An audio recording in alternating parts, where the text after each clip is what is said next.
Welcome to the Sunriver Anglers Fly Tying Corner, where each month we bring you a new fly pattern to give a try to on our Central Oregon lakes and rivers. In addition to showing you how to tie each pattern, I'll feature fishing technique tips and tricks, and I'll cover some of the entomology behind each pattern to help gain a better understanding of the bugs that we're trying to imitate. I have field tested each of the patterns that I feature each month to make sure that they catch fish. I'll cover tying instructions for the fly as well as materials to help you be able to recreate these patterns on your own vise. For this month's pattern, I'm going to tie a Turkey Tail Callibaetis. This is a pattern I've been experimenting with and frankly have found it necessary in certain lakes where Callibaetis are quite a bit darker than in some of our other lakes. So I pulled together what I call the Turkey Tail Callibaetis, featuring a guinea wing which really imitates the Callibaetis wing in an excellent fashion. And then I trim the hackle on the bottom to allow the fly to float low in the water. This is a really good Callibaetis pattern. Give it a try. Before we begin, let me briefly introduce the materials on this pattern. I'll cover them one by one as we tie the fly. As we begin this fly, let me introduce the first two materials. For a hook, I'm using a Firehole 419 in a size 14. You can go as small as 18. This is a competition barbless dry fly hook that I like a lot for Callibaetis. And for the thread, I'm using a Vivus 14-aught in brown. I'm going to begin by tying on my thread right at the 2/3 point of the hook. This is where I want to attach the wing.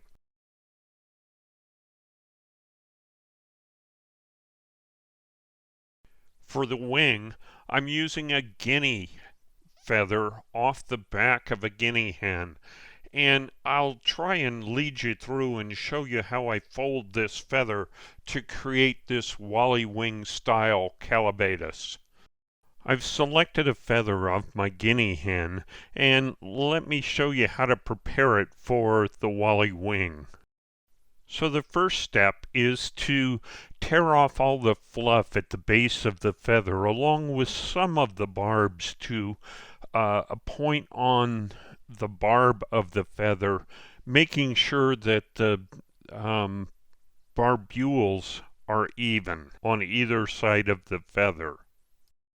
Next, I'm going to pull about 3/8 of an inch of the barbs and stroke them backwards on the barbule so you can see in the picture how they're laying on the barb.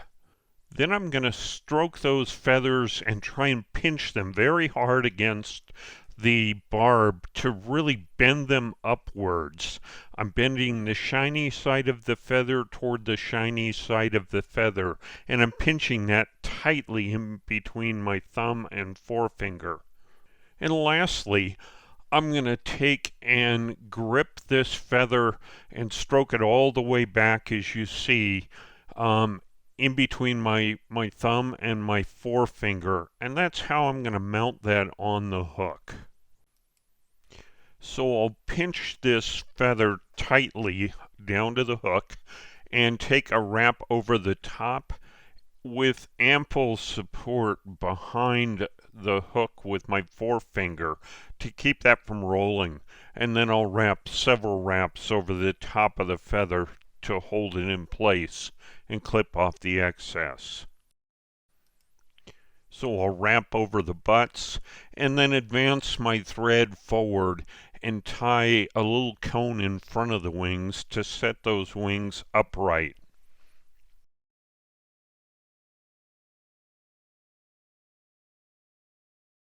And from here, I'm going to grab several barbs on one side of the guinea, and I'm going to peel those back all the way down to the hook shank.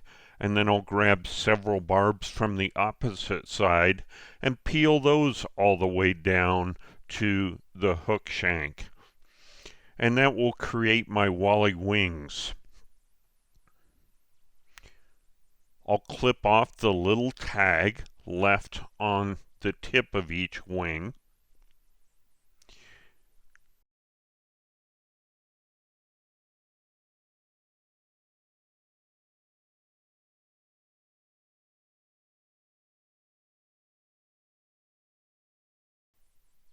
And then I'm going to take a figure-8 wrap in between the wings to help space them apart and keep them set in place.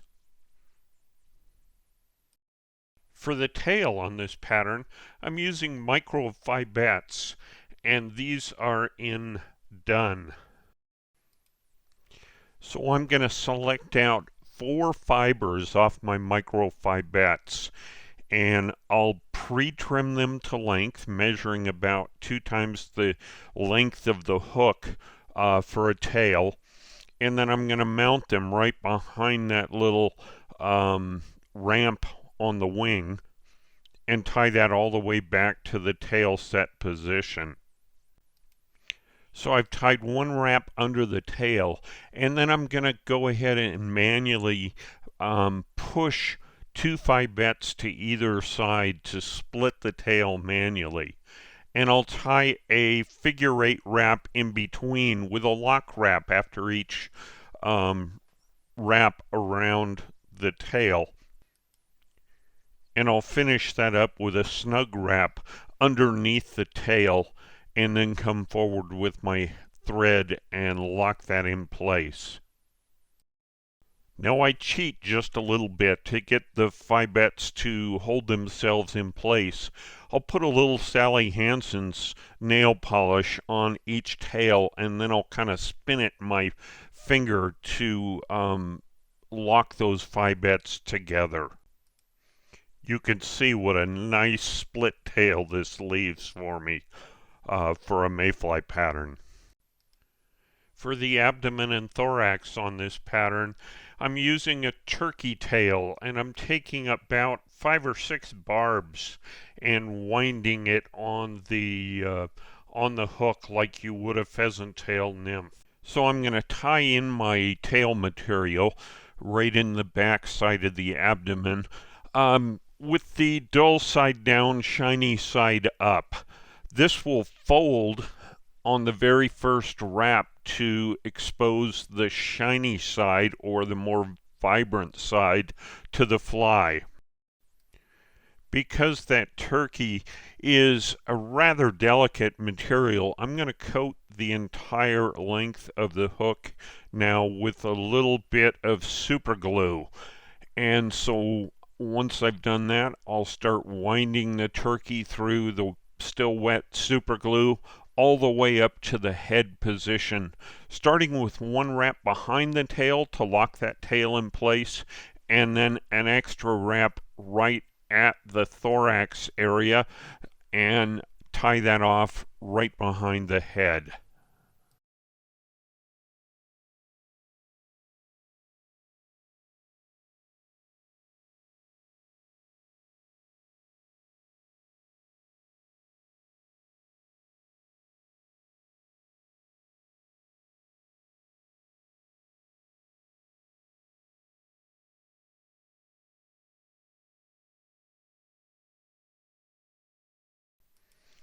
Now I've prepared my hackle by stripping off some of the barbs, and I'll tie in the stem of that hackle right at the head position and wind that back through the head to lock it in place.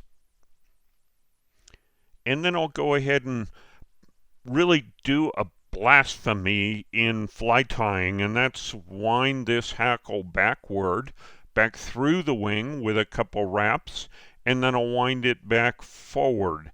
Normally we're taught to wind only a hackle forward, And in this case, I chose to do it differently, and it works.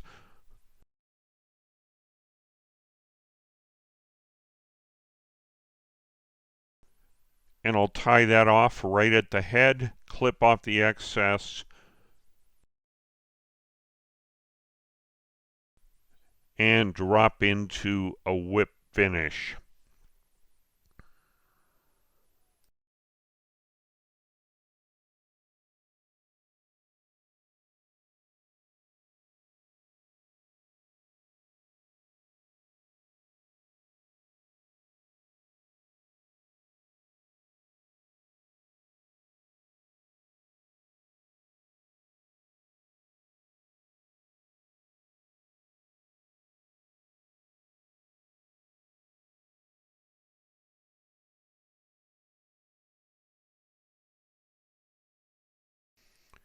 Now to finish this fly, I like to clip off the barbs on the underside of this pattern so that it rides very low in the water. And so I'll go ahead and clip off those undersides, do a little bit more cleanup work, and there you have it, the finished Turkey Tail Callibaetis. Now, if you have questions whether this fly works or not, compare it to the natural Callibaetis that's freshly hatched, and I think you'll see the similarities in the wing and in the body. It is an excellent fly pattern. So that has been your Sunriver Anglers Fly Tying Corner for this month. I hope you'll give the Turkey Tail Callibaetis a try. It's a really good one. If you like what you see, please subscribe to this YouTube page and visit Sunriver Anglers on Facebook. Thanks for watching.